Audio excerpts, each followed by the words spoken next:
Hi everyone, and welcome to another edition of Late Night Interview with me, your host, Max Asanovich. This evening we'll be talking to easily one of the most multi-talented people in music. That's Mr. Trent Reznor of Nine Inch Nails. Now, Trent, of course, is not too dissimilar, perhaps, from artists like Matt Johnson of The, and in some respects Prince as well, in the sense that, well, he appears to write, produce, and play nearly all the music on Nine Inch Nails albums entirely by himself. Very talented man, of course. The first part of the Trent Reznor interviews this evening comes courtesy of one of my colleagues in Holland. Not too surprisingly, perhaps, is that when you tend to conduct an interview for Dutch radio, the questions invariably have to be in, well, Dutch. However, don't despair, because we've taken the liberty this evening of translating the questions for you. The first topic of conversation tonight is about the track Down In It, which was a big hit in Holland, evidently, and our host asked Trent to explain what the song's all about and what it means to him. That was the first song I'd ever written. And when I sat down, I took a very experimental approach to it. And the original version I did was about half speed of the one on the record, and it was a total rip-off of Dig It by Skinny Puppy. I'll admit that now. But lyrically, I was just experimenting with just kind of a train of thought, writing down whatever I thought, and all it was a kind of, I hate to say what I'm talking about, but I'll do it now since it's so old. I just like to think about it now. It was just this feeling of, like, at an earlier stage in my life, I thought I had my act together. I thought I knew what I wanted to do. I thought I had pride in myself, and as I gotten older and realized that certain things don't work out the way you'd hope they would at a certain stage, and a lot of the illusions that you've been led to believe growing up in a fairly sheltered environment. Just, I don't know, it's kind of coming of age, realizing that, you know, things might not work out, sort of thing, feeling. That's kind of the bridge of the song. A rip-off of Skinny Puppy, eh? Tut tut. Nine Inch Nails album, Pretty Hate Machine, has done enormously well all over Europe, not to mention America, of course. The next question put to Trent was to try and find out where the inspiration for the album came from, and we also asked him to discuss why computers played such an important role. A lot of what went into Pretty Hate Machine was, when I started, these are the first songs I'd ever written, and I didn't know what Nine Inch Nails was about, and when it's one person in a computer, there's a pretty big palette of sounds and identities you can assume. And it wasn't really based on, can I play the guitar, because I can simulate that through the computer. So what I did was, after some experimenting and failing on a few different things, realized that what would make the biggest impression, I thought, was to make a very honest thing. So the only thing I could speak about with any authority was my own personal experience, and tried to relate situations I'd been in, or feelings I'd thought, or dissatisfactions with relationships or religion or the government of the country I live in, or whatever it is, and disguise that so it's not in a preaching way, because I have nothing to preach to anybody about, except this is how I feel. If you can relate to that, great. I don't consider us a political band on any level. It's not that. It was an honest thing. Now, the backlash of that is sometimes you have to deal with people knowing about you in a way that you don't really want everyone to know about. So. In the last few months, of course, Nine Inch Nails have had a fairly well-publicized falling out with their record company. We wondered how this came about, and also, as a result of this continuing animosity, what Trent had discovered about the music business as a whole. It's made me see a really horrendous side of the music business and realize that it's just a big slavery system, and I'm just a cog in this wheel of machinery. And it's not about art, you know, it's about who can sell the most units and how can we manipulate this audience to like this. And I've realized that the next Nine Inch Nails record may never come out. And I've got it half written, I know what it's about, it's ready to go. But we've had so much trouble with our record label in America that a giant lawsuit is about to begin. And I just made the decision myself. The only reason I got in this in the first place was to have some sort of integrity, you know, to kind of say, look, I grew up in the middle of nowhere. I have no one in my family is in the music business. I had no money, my family had no money. And I did it without knowing that, with maybe, I'd like to think, a certain amount of talent. And now I'm at the point where I'm being raped, and I can't do this because and I can't say this word because you can't get it played on the radio, and we're going to decide who does your next video and shit like that, and I can't do that. I can't put up with that. Well, even though Trent expressed some concern over a new album coming out, I hear fairly confidently over the grapevine that there's plenty of new material on the horizon, which would beg the obvious question: which direction are the band going in now? The new record draws upon the experiences. I mean, I had a real fear when probably middle of 1990, when it was time to start, okay, let's start working on this new album. I had nothing to say, really, because I was at a stage where I felt like, well, I've accomplished something. You know, I was enjoying this high of, in a period of 6 months, we've attained a level that I never thought we'd reach, maybe 5 years from now, after 3 or 4 albums. And I was pleased with that, but I had really nothing to say. And I tried to think, why did people like this record? You know, I didn't think they'd like it in the first place. They do. Do I want to make Pretty Hate Machine Part 2? And I'd realized that from touring, I'd changed. And a lot of times our, I'd say, more mainstream audience comes up to me and says, oh, that's what I get, that's my favorite song, which is one of the first and least like What I Am Now songs ever. You know, it's very different from where I am now. The next record is going to be a lot harder and a lot uglier and a lot more honest, hopefully, and mean, and I know we're going to alienate a certain amount of people by doing that, or I'm going to alienate a certain amount of people. But the last record was very true to where I was at the time when I wrote it, and I realized I have to be true to myself now, regardless of how marketable that may be or anything else. So a lot of this sounds like the artist talking about his art, but when it comes down to the paycheck, of course I'm going to cash in. You know, if we switch to a major label, everyone's going to read sellout into that. But the proof will be in what comes out, and if you look at it as a sellout, don't buy it, teach me a lesson, but I'm not approaching it that way. Well, he's nothing if not honest. Don't panic though, Trent, we don't think you're a sellout, mate, far from it in fact. As already discussed this evening, a lot of Trent's earlier music was made with the aid of computers. Now, with Nine Inch Nails touring around Europe this summer, and I've seen them live, don't miss out because they are really, really good. We wondered how Trent has managed to adapt that studio sound into such a varied and vibrant live show.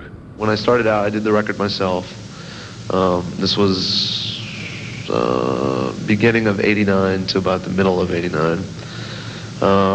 Then I worked on trying to present it live and how would I go about doing that. Since it was all done on the computer with a little bit of guitar, it was a struggle as to what kind of people should I use, what instrumentation should I use. I didn't want to go out with just a tape deck and me. So I decided to arrange it with real drums, add another guitar player, I'll play guitar live, keyboard player, and to maintain the integrity of the electronic side of it, which I really like, and I like electronic music, and there's an element of that I wouldn't want all the music to be live because there's certain things I want to sound like a computer, like the bass, for example. So we worked out a way to play with tapes where a certain part of the music, like the bass, for example, and some loops and things that you don't need to see a person playing. It would be very difficult to play like a 16th note pattern real fast through a whole song. Put that on tape and then have all live drums, live guitars, live vocals, live keyboard parts that matter, melody lines and stuff.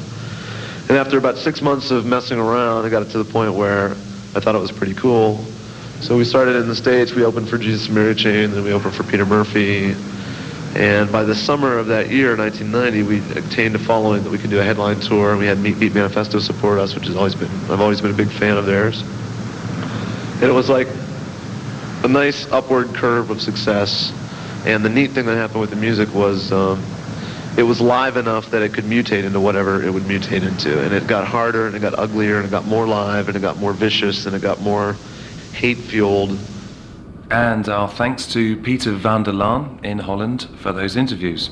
Now, the second part of our show tonight is 2 different interviews from Canada, such as the global grandeur of this program. The first interview was conducted over the phone, and I'm afraid it does contain a bit of that annoying feedback that sometimes telephones give off. So don't start bashing your radio, it's not going to help matters. And then finally, we have our man of the evening, Trent Reznor, conducting himself with aplomb in front of a studio audience.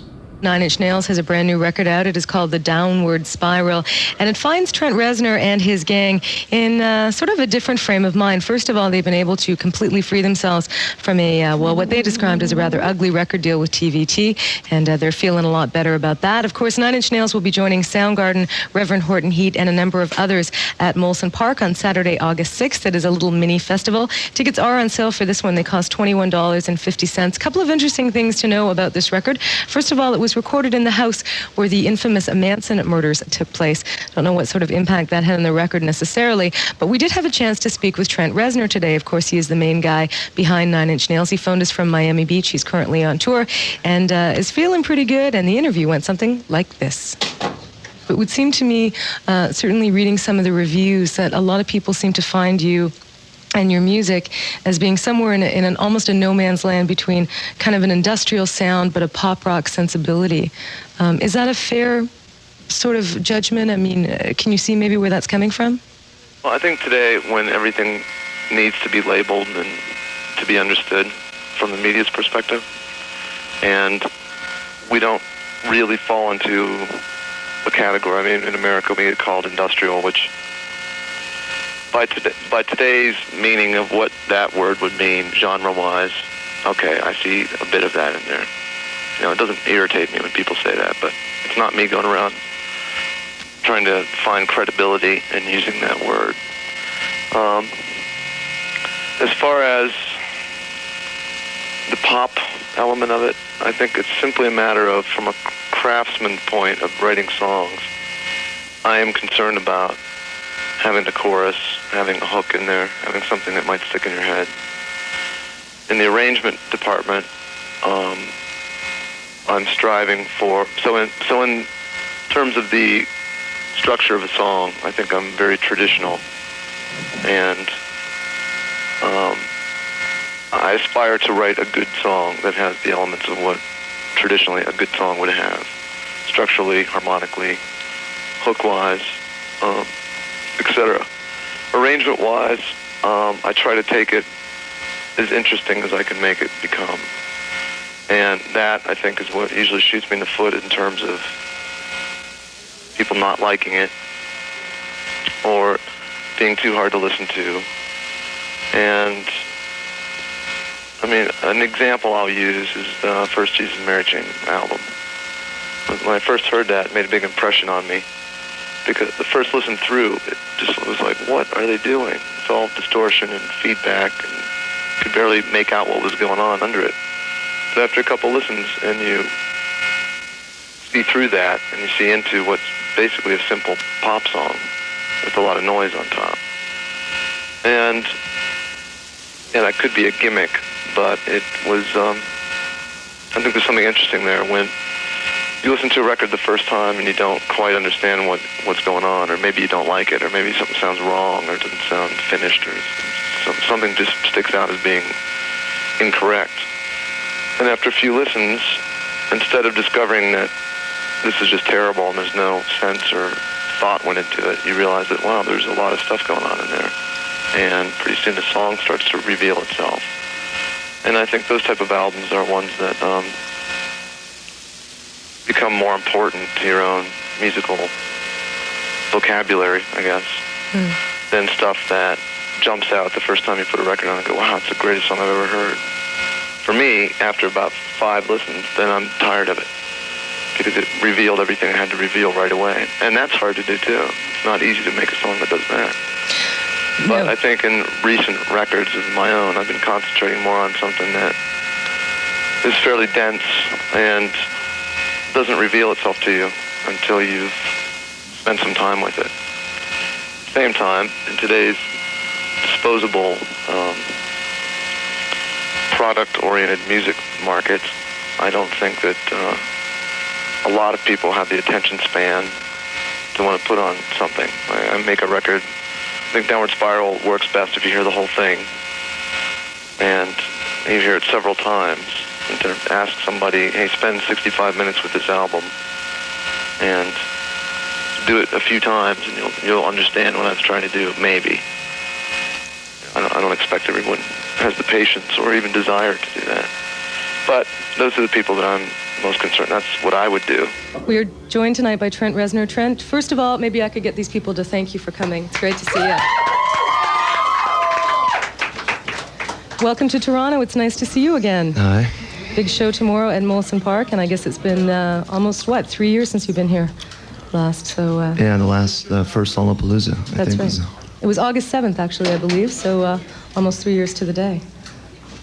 There you go. Well. Let's start with something really current that I wanted to ask you about, the new film, Natural Born Killers. You've done some work on that. Actually, it was just going to be a song, and it's turned, I think, into doing the whole soundtrack. Tell us more about that. Natural Born Killers is a new Oliver Stone movie that's coming out in a few weeks, and my involvement started as they used some old Nine Inch Nails material in the film, and then I saw it, and the film doesn't have a real soundtrack, it's all other people's music, and it ends up that the soundtrack for sale is going to be on my label, and then my job was just to edit it into something listenable. But the movie's really cool. There's a new Nine Inch Nails song on it. Did you have a chance to talk with Oliver Stone or see a good deal of the footage, or did you have to sort of, like usually when these things come about, you only see a very rough... No, I saw the film. I've seen it about 50 times now in the course of editing. And it's a really, really intense, will be controversial movie. It's good, and I'm proud to be associated with it. Excellent. Is that something you'd like to do more, do you think, soundtrack work in the future? Was it exciting? Was it daunting? Yeah, I'd like to work on soundtracks. This was more just an editorial thing than it was writing music for a film, but it was a cool experience. Excellent. Something else you have coming up this summer that's certainly been getting a lot of publicity, not just for Nine Inch Nails, but in general, is Woodstock. Pretty interesting lineup of people. And what was in it for you? Were you sort of... I can't imagine that you would be excited by the sort of nostalgia aspect of it. No, I didn't pay much attention to the first one, nor have any interest in it, to be honest with you. But the idea of it being a concert that could be cool for people to come see, it might be kind of fun. I might go see it if I wasn't playing in it. And that's pretty much it. I don't expect it to be a giant world-changing event, but it could be a fun weekend. Yeah, I think it will be. Plus, we get to go on after Crosby, Stills, and Nash. So, yeah. That'll be shaking a few people up, I think. Wow. If you're just joining us, we're speaking with Trent Reznor. Of course, Nine Inch Nails joins Soundgarden and a bunch of other groups tomorrow at Molson Park in Barrie. Also coming up on the show, we should mention the Ramones live and the band Moist. Let's talk about one of the groups that's going to be with you tomorrow. Pop Elite itself signed to your Nothing Records. Right. I'm assuming that you had a hand in getting them on the bill. Is that true, or am I assuming incorrectly? Yeah. I think it was left up to the bands could choose, Soundgarden and us could choose bands, and Pop Elite itself was over here for something press, so it just made sense to put them on. Because this is a one-off for them. This isn't actually part of a bigger tour. Yeah, they're not touring yet. The other band that's on my label, Marilyn Manson, is opening for us on our regular tour, of which this is like a out-of-the-ordinary type date. Do you suffer any stage fright? It's maybe a strange question, but I would assume that, particularly being in a setting like Molson Park, I don't know if you've been up there yet, but it's sort of outdoors. Was Lollapalooza a comfortable experience for you? A typical tour for us, I'm pretty comfortable. Being somewhere like this with 100 people looking at you, I'm terrified.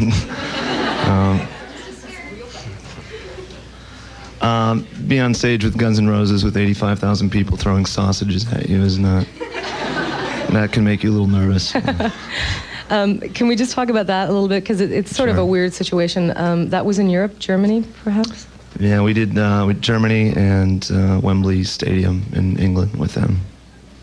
And I would assume that going into it, you must have realized that you didn't maybe necessarily share an audience, but perhaps hoping to push the parameters a little bit? Well, we just come off Lollapalooza, and I think that I had been brainwashed into thinking that we were able to play in front of any crowd and entertain them. And when we showed up there, I had a sneaking suspicion that I was wrong. And then we did the show, and it was just awful. People hated us, which is fair enough, because I then realized we're not all things to all people, and people that went to seeing a rock concert, we're not there we're not that sort of band. So, well, live and learn, I guess. That's what they say. That's what they say. We are speaking with Trent Reznor, of course, Nine Inch Nails performing tomorrow at Molson Park. Let's talk a little bit about the band, what makes Nine Inch Nails come alive on stage. Unfortunately, they couldn't be with you here right now. I know that they've had some other things to do, but pranksters? Do you do sort of crazy things to each other? Yeah. I mean, I got a band together to play live, and you know, for some reason, when you get 5 guys together, it deteriorates into a 10-year-old mentality.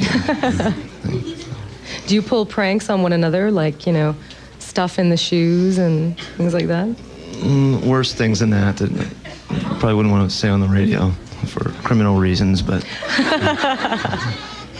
Of course, there's a lot of interest in how you can take your music and take it out of the studio and put it into something live. And I had read that in order to do that, you talk a lot with the guys and you try to evoke for them the feelings that you have when you're writing the songs. Well, up to this point, Nine Inch Nails in the studio has been just me, and I've written everything and played most of it. And when it came time to transfer that to a live environment, to try to make it exciting, you know, and I thought, well, it could be more boring than one person doing it, plus I'd be terrified anyway.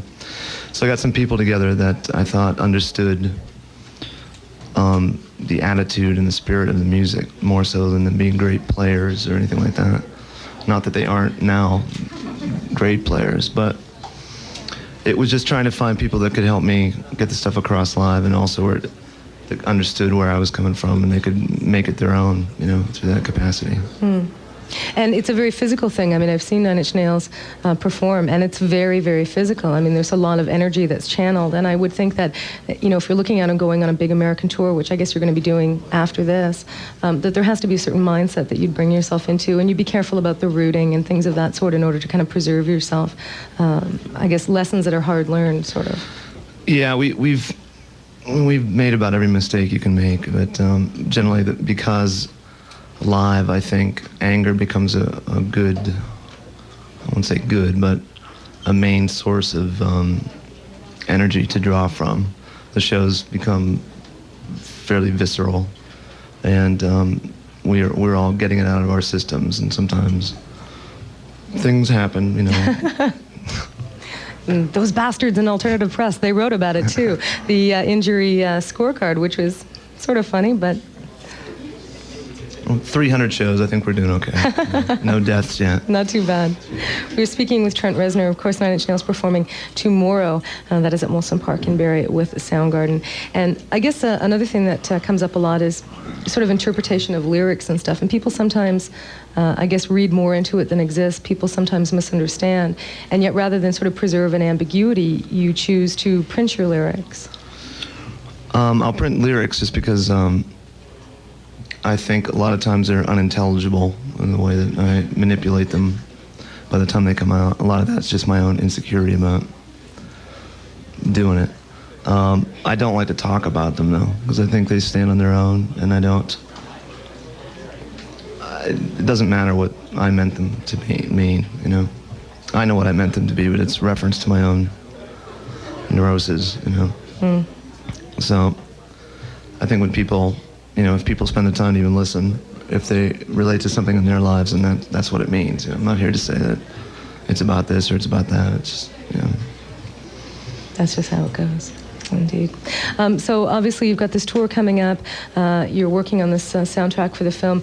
What do you think is going to be the next major thing? Are you already starting to compile new material? Have you looked towards people that you'd like to work with? Do you want to work with Flood again? Where are you going to be in 6 months? Yes, no. I'm working on stuff for a new album now. I mean, the mistake I've made in the past was when you go on tour, you don't think that much, and you're constantly in strange situations like this one, and you're always moved around, and most of my writing comes from having complacency and able time to think. And in the past, I just never allowed myself time to do that, and I'm trying to have the discipline to get in a space where I can also be writing while we're touring, which so far is going pretty well. Good. That's great. Well, I guess we should let you go. I know you got some stuff to do tonight, but I just want to sincerely thank you for coming and making an appearance. It's great to see you, and best of luck with everything. Thank you very All much. right.